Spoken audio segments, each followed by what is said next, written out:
नमस्कार। आकाशवाणी से प्रस्तुत है समाचार संध्या।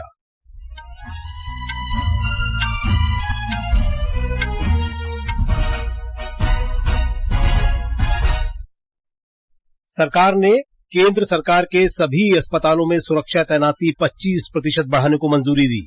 स्वास्थ्य सेवाओं के महानिदेशक के नेतृत्व में एक समिति अस्पताल सुरक्षा और सुविधाओं संबंधी पहलुओं पर गौर करेगी। वित्त मंत्री निर्मला सीतारामन ने सार्वजनिक क्षेत्र के बैंकों की समीक्षा की। बैंकों से कहा, जमा तथा ऋण राशि बढ़ाने और ग्राहकों के साथ अच्छे संबंध बनाने के प्रयास करें। प्रधानमंत्री नरेंद्र मोदी बुधवार को पोलैंड और यूक्रेन की यात्रा पर जाएंगे। विदेश मंत्री डॉक्टर एस जयशंकर ने नेपाल के विदेश मंत्री के साथ द्विपक्षीय वार्ता की। कहा, नेपाल भारत को 1000 मेगावाट बिजली का निर्यात करेगा और भारत और जापान कार्यनीतिक भागीदारी बढ़ाने के लिए कल नई दिल्ली में 2+2 वार्ता करेंगे। समाचार संध्या के साथ मैं विशाल शर्मा। सरकार ने केंद्र सरकार के सभी अस्पतालों में सुरक्षा तैनाती में 25% की वृद्धि को मंजूरी दी है। मानक सुरक्षा प्रोटोकॉल के अलावा सरकारी अस्पतालों की व्यक्तिगत मांगों के आधार पर मार्शलों की तैनाती को भी मंजूरी दी जाएगी। कोलकाता की घटना के बाद केंद्रीय कानून की मांग को लेकर देश के विभिन्न हिस्सों में रेजिडेंट डॉक्टर विरोध प्रदर्शन कर रहे हैं। पश्चिम बंगाल, दिल्ली, हरियाणा और केरल सहित 26 राज्यों और केंद्र शासित प्रदेशों ने स्वास्थ्य कर्मियों की सुरक्षा के लिए कानून पारित किए हैं। अधिकारियों ने बताया कि उन्होंने रेजिडेंट डॉक्टरों की कुछ एसोसिएशनों के साथ बैठकें की हैं और उन्हें इन पहलुओं के बारे में बताया है। अस्पतालों में रेजिडेंट डॉक्टरों के लिए सुरक्षा और सुविधाओं के विभिन्न पहलुओं जैसे ड्यूटी रूम और काम के घंटे आदि पर विचार करने के लिए महानिदेशक स्वास्थ्य सेवाओं की अध्यक्षता में एक समिति गठित की जाएगी। वित्त मंत्री निर्मला सीतारामन ने आज नई दिल्ली में क्षेत्रीय ग्रामीण बैंकों आरआरबी की समीक्षा बैठक की अध्यक्षता की। बैठक में सभी 43 वर्तमान आरआरबी के साथ व्यावसायिक प्रदर्शन, डिजिटल प्रौद्योगिकी सेवाओं को उन्नत करने और सूक्ष्म, लघु तथा मध्यम उद्यम एमएसएमई समूहों में व्यापार वृद्धि को बढ़ावा देने पर ध्यान केंद्रित किया गया। ग्रामीण अर्थव्यवस्था को समर्थन देने में आरआरबी की महत्वपूर्ण भूमिका को देखते हुए श्रीमती सीतारामन ने आरआरबी से अपने प्रायोजक बैंकों के समर्थन के साथ प्रधानमंत्री विश्वकर्मा और प्रधानमंत्री सूर्य घर मुफ्त बिजली योजना जैसी विभिन्न योजनाओं के अंतर्गत ऋण स्वीकृत करते समय लाभार्थियों की स्पष्ट पहचान पर अधिक जोर देने का आग्रह किया। उन्होंने सार्वजनिक क्षेत्र के बैंकों के प्रदर्शन की भी समीक्षा की। वित्त मंत्री ने जमा वृद्धि, ऋण जमा अनुपात और परिसंपत्ति गुणवत्ता की समीक्षा की। उन्होंने प्रधानमंत्री आवास योजना, प्रधानमंत्री सूर्य घर और प्रधानमंत्री विश्वकर्मा योजना जैसी सरकारी पहलों के अंतर्गत सार्वजनिक क्षेत्र के बैंकों के प्रदर्शन की भी समीक्षा की। जमा राशि जुटाने पर विचार विमर्श के दौरान श्रीमती सीतारामन ने कहा कि ऋण वृद्धि में तेजी आई है। ऋण वृद्धि को निरंतर रूप से वित्त पोषित करने के लिए जमा राशि बढ़ाने में और सुधार किया जा सकता है। ये समाचार हमारी वेबसाइट www.newsonair.gov.in और हमारे न्यूज ऑन एआईआर ऐप पर भी उपलब्ध है। अजी सुनती हो, आशा दीदी से क्या बात हुई? उन्होंने मुन्नी को दस्त से बचाने का उपाय बताया। क्या बताया? 6 महीने तक उसे सिर्फ माँ का दूध पिलाना है। 6 महीने बाद उम्र के अनुसार संपूर्ण पौष्टिक आहार खिलाना है। 5 साल तक हर 6 महीने में विटामिन ए पिलाना और याद से रोटा वायरस और खसरा का टीका सही समय पर लगवाना है। बहुत बढ़िया। दस्त के विरुद्ध हम है तैयार, क्योंकि साथ है रक्षा, रोकथाम और उपचार। अधिक जानकारी के लिए आशा दीदी से संपर्क करें। स्वास्थ्य एवं परिवार कल्याण मंत्रालय द्वारा जनहित में जारी। समाचार संध्या में आपका फिर स्वागत है। प्रधानमंत्री नरेंद्र मोदी बुधवार से पोलैंड और यूक्रेन की 3 दिन की यात्रा पर रहेंगे। विदेश मंत्रालय में सचिव तन्मय लाल ने आज संवाददाताओं को बताया कि ये एक ऐतिहासिक यात्रा है, क्योंकि भारत के प्रधानमंत्री 45 वर्षों के बाद पोलैंड जा रहे हैं। This is a landmark visit as Prime Minister of India is visiting Poland after 45 years. The visit takes place as we also mark the 70th anniversary of the establishment of our diplomatic relations. Prime Minister Modi will also interact with members of the Indian community, select Polish business leaders and prominent Indologists. He will also visit memorials that commemorate the very special episodes of Jamnagar and Kolhapur in our shared history. सचिव ने बताया कि Shri Modi Poland के प्रधानमंत्री Donald tusk और राष्ट्रपति एंड्रेज DUDA से मुलाकात करेंगे। श्री तन्मय लाल ने कहा कि प्रधानमंत्री मोदी यूक्रेन के राष्ट्रपति वोलोदिमीर ज़ेलेंस्की के निमंत्रण पर शुक्रवार को यूक्रेन की आधिकारिक यात्रा पर रहेंगे। उनकी ये यात्रा ऐतिहासिक है क्योंकि राजनयिक संबंध स्थापित होने के 30 से अधिक वर्षों में ये पहली बार भारतीय प्रधानमंत्री यूक्रेन यात्रा पर जा रहे हैं। रूस यूक्रेन संघर्ष पर पत्रकारों के सवालों का जवाब देते हुए सचिव ने कहा कि इस मुद्दे पर भारत की स्थिति बिल्कुल स्पष्ट है। कूटनीति और बातचीत से ही संघर्ष का समाधान हो सकता है और शांति स्थापित की जा सकती है।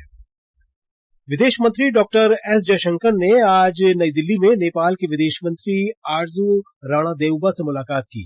दोनों नेताओं ने ऊर्जा, व्यापार, संपर्क और बुनियादी ढांचे के विकास क्षेत्र सहित बहुआयामी द्विपक्षीय सहयोग पर चर्चा की। डॉक्टर जयशंकर ने सोशल मीडिया पोस्ट में इस बात पर खुशी जताई कि नेपाल भारत को करीब 1000 मेगावाट बिजली निर्यात करेगा। उन्होंने कहा कि भारत की पड़ोसी पहले की नीति और लोगों के बीच अद्वितीय सांस्कृतिक जुड़ाव संबंधों को आगे बढ़ाते हैं। श्री आरजू राणा देउबा कल भारत की 5 दिवसीय यात्रा पर नई दिल्ली पहुंचे थे। मलेशिया के प्रधानमंत्री अनवर बिन इब्राहिम आज से 3 दिवसीय भारत यात्रा पर हैं। प्रधानमंत्री के रूप में अनवर इब्राहिम की ये पहली यात्रा है। विदेश मंत्रालय ने बताया कि श्री इब्राहिम कल प्रधानमंत्री नरेंद्र मोदी के साथ द्विपक्षीय वार्ता करेंगे। अपनी यात्रा के दौरान वे राष्ट्रपति द्रौपदी मुर्मू और विदेश मंत्री डॉक्टर एस जयशंकर से भी मुलाकात करेंगे। भारत और जापान कल नई दिल्ली में 2+2 मंत्री स्तरीय वार्ता करेंगे। रक्षा मंत्री राजनाथ सिंह और विदेश मंत्री डॉक्टर एस जयशंकर, जापानी रक्षा मंत्री किहारा मिनोरू और विदेश मंत्री सुश्री योको कामिकावा बैठक में भाग लेंगे। 2+2 वार्ता के दौरान रक्षा मंत्री और जापान के रक्षा मंत्री द्विपक्षीय बैठकें करेंगे। द्विपक्षीय वार्ता और 2+2 बैठक के दौरान मंत्री द्विपक्षीय सहयोग की समीक्षा करेंगे और दोनों देशों के बीच संबंधों को और मजबूत बनाने के लिए नई पहलों पर बातचीत करेंगे। वे आपसी हित के क्षेत्रीय और वैश्विक मुद्दों पर विचारों का आदान प्रदान भी करेंगे। रक्षा मंत्रालय ने कहा है कि भारत और जापान लोकतंत्र, स्वतंत्रता और कानून के शासन के साझा मूल्यों के आधार पर विशेष रणनीतिक और वैश्विक साझेदारी साझा करते हैं। रक्षा क्षेत्र इसमें सबसे महत्वपूर्ण स्तंभों में से एक है। ये समाचार आकाशवाणी से प्रसारित किए जा रहे हैं। ताजा समाचार जानने के लिए आप हमारे social media handle x@AIR News Hindi को फॉलो कर सकते हैं। 23 अगस्त 2023 को चंद्रयान 3 चंद्रमा के दक्षिणी ध्रुव क्षेत्र में अवतरित हुआ। भारत सरकार ने 23 अगस्त को राष्ट्रीय अंतरिक्ष दिवस के रूप में घोषित किया है। अंतरिक्ष विभाग अन्य मंत्रालयों विभागों के साथ मिलकर पूरे देश में यह समारोह धूमधाम से मना रहा है। आइए हम सब साथ मिलकर 23 अगस्त 2024 को पहला राष्ट्रीय अंतरिक्ष दिवस मनाएं। इस वर्ष के लिए चुना गया विषय है जीवन का उत्कर्ष भी और चंद्र का स्पर्श भी, भारत की अंतरिक्ष गाथा। ये आकाशवाणी है। केंद्रीय अन्वेषण ब्यूरो सीबीआई ने रिश्वतखोरी और भ्रष्टाचार के एक मामले में मध्य प्रदेश के सिंगरौली में नॉर्दर्न कोलफील्ड्स लिमिटेड एनसीएल के एक प्रबंधक सहित 4 आरोपियों को गिरफ्तार किया है। आरोपी प्रबंधक के आवास से तलाशी के दौरान करीब 4 करोड़ रुपए नकद भी बरामद किए गए। एजेंसी ने बताया है कि ये रकम कथित तौर पर एनसीएल सिंगरौली में कई ठेकेदारों और अधिकारियों से एकत्र की गई थी। केंद्र शासित प्रदेश जम्मू कश्मीर विधानसभा चुनाव के पहले चरण की अधिसूचना कल जारी की जाएगी। पहले चरण में अनंतनाग, शोपियां, कुलगाम, रामबन, किश्तवाड़ और डोडा जिले के 24 विधानसभा क्षेत्रों में मतदान होगा। पहले चरण के लिए नामांकन दाखिल करने की अंतिम तिथि 27 अगस्त है। अगले दिन पर्चों की जांच की जाएगी। 30 अगस्त तक नाम वापस लिए जा सकते हैं। पहले चरण का मतदान 18 सितंबर को होगा। विधानसभा चुनाव के लिए अंतिम मतदाता सूची कल जारी की जा सकती है। केंद्र शासित प्रदेश जम्मू कश्मीर के उधमपुर जिले में केंद्रीय रिजर्व पुलिस बल के एक गश्ती दल पर आतंकवादियों के हमले में बल का एक अधिकारी शहीद हो गया। आतंकवादियों ने गश्ती दल पर करीब 30 से 40 राउंड फायरिंग की। इलाके की घेराबंदी कर ली गई है और आतंकवादियों की तलाश के लिए बड़े पैमाने पर अभियान चलाया जा रहा है। केंद्रीय सूचना और प्रसारण राज्य मंत्री डॉक्टर एल मुरुगन ने कहा है कि समाज की सेवा कर रहे डॉक्टरों की सुरक्षा राज्य सरकारों की जिम्मेदारी है। आज आकाशवाणी चेन्नई में पत्रकारों से बातचीत में उन्होंने ये बात कही। श्री मुरुगन ने द्रविड़ मुनेत्र कझगम डीएमके के नेतृत्व वाली राज्य सरकार पर आरोप लगाया कि वो केंद्र सरकार के कार्यक्रमों को अपना बताकर पेश कर रही है। उन्होंने कहा कि केंद्र ने इन कार्यक्रमों के लिए 8,000 करोड़ रुपए आवंटित किए थे, लेकिन डीएमके पार्टी केंद्र पर फंड जारी नहीं करने का आरोप लगा रही है। श्री मुरुगन मीडिया इकाइयों की सभी गतिविधियों की समीक्षा कर रहे हैं। उन्होंने कहा कि केंद्र सरकार की योजनाओं से लोगों को अवगत कराने की जिम्मेदारी मीडिया इकाइयों की है। प्रधानमंत्री नरेंद्र मोदी ने आज पेरिस जाने वाले पैरालंपिक खिलाड़ियों से वीडियो कॉन्फ्रेंसिंग के माध्यम से बातचीत की। प्रधानमंत्री ने देश के शीर्ष पैरालंपिक खिलाड़ियों को शुभकामनाएं दी। आप सभी भारत के ध्वजवाहक बनकर पेरिस जा रहे हैं। पेरिस में आपकी उपस्थिति से देश का गौरव जुड़ा हुआ है, इसलिए 140 करोड़ देशवासी आपको आशीर्वाद दे रहे हैं, विजयी भव। आपका उत्साह बता रहा है कि आप सब टोक्यो और एशियन पैरा गेम्स की तरह ही नए रिकॉर्ड बनाने को आतुर है। श्री मोदी ने खिलाड़ियों से बातचीत करते हुए कहा कि पिछले 10 वर्षों में भारत ने पैरालंपिक में कई कीर्तिमान हासिल किए हैं। इस अवसर पर प्रधानमंत्री के साथ साथ खेल मंत्री मनसुख मांडविया ने भी खिलाड़ियों को प्रोत्साहित किया। भारतीय विदेश सेवा के 2023 बैच के प्रशिक्षु अधिकारियों ने आज राष्ट्रपति भवन में राष्ट्रपति द्रौपदी मुर्मू से मुलाकात की। राष्ट्रपति ने अधिकारियों से कहा कि वे न केवल भारत सरकार का प्रतिनिधित्व करते हैं, बल्कि 140 करोड़ भारतीयों और उनकी आशाओं तथा आकांक्षाओं का भी प्रतिनिधित्व करते हैं। इस अवसर पर उन्होंने कहा कि एक अच्छे राजनयिक को एक अच्छा प्रशासक और रणनीतिज्ञ भी होना चाहिए। राष्ट्रपति ने उन्हें यथासंभव अधिक से अधिक भाषाएं सीखने और नई संस्कृति तथा प्रौद्योगिकी को अपनाने की सलाह दी। देश भर में आज रक्षाबंधन का पर्व उल्लास के साथ मनाया जा रहा है। इस अवसर पर राष्ट्रपति द्रौपदी मुर्मू, उपराष्ट्रपति जगदीप धनखड़ और प्रधानमंत्री नरेंद्र मोदी ने देशवासियों को शुभकामनाएं दी हैं।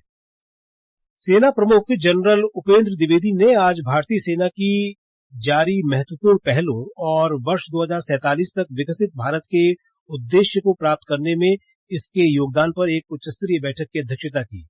रक्षा मंत्रालय ने बयान में कहा कि जरूरी दक्षता और परिचालन तत्परता सुनिश्चित करने के लिए सेना मुख्यालय, कमान मुख्यालय और अन्य प्रमुख संरचनाओं के पुनर्गठन पर चर्चा हुई।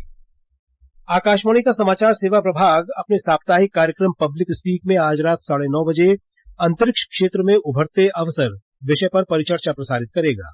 कार्यक्रम के लिए नई दिल्ली के क्षेत्रीय सुदूर संवेदन केंद्र उत्तर के उप महाप्रबंधक डॉक्टर समीर सरन और इसरो की उप निदेशक नंदिनी हरिनाथ हमारे स्टूडियो में उपस्थित रहेंगे। कार्यक्रम के दौरान श्रोता विषय से संबंधित प्रश्न विशेषज्ञों से पूछ सकते हैं। टेलीफोन नंबर 011-2342-1050 और 011-2331-4444 पर सवाल पूछे जा सकते हैं। ये कार्यक्रम आकाशवाणी के गोल्ड चैनल और अतिरिक्त मीटरों पर आज रात 9:30 बजे से प्रसारित होगा। और अब अंत में मुख्य समाचार एक बार फिर। सरकार ने केंद्र सरकार के सभी अस्पतालों में सुरक्षा तैनाती 25% बढ़ाने को मंजूरी दी। स्वास्थ्य सेवाओं के महानिदेशक के नेतृत्व में एक समिति अस्पताल सुरक्षा और सुविधाओं संबंधी पहलुओं पर गौर करेगी। वित्त मंत्री निर्मला सीतारामन ने सार्वजनिक क्षेत्र के बैंकों की समीक्षा की। बैंकों से कहा जमा तथा ऋण राशि बढ़ाने और ग्राहकों के साथ अच्छे संबंध बनाने के प्रयास करें। प्रधानमंत्री नरेंद्र मोदी बुधवार को 3 दिन की पोलैंड और यूक्रेन की यात्रा पर जाएंगे। विदेश मंत्री डॉक्टर एस जयशंकर ने नेपाल के विदेश मंत्री के साथ द्विपक्षीय वार्ता की। कहा नेपाल भारत को 1000 मेगावाट बिजली का निर्यात करेगा। और भारत और जापान रणनीतिक भागीदारी बढ़ाने के लिए कल नई दिल्ली में 2+2 वार्ता करेंगे। इसके साथ ही समाचार संध्या का ये अंक समाप्त हुआ। नमस्कार।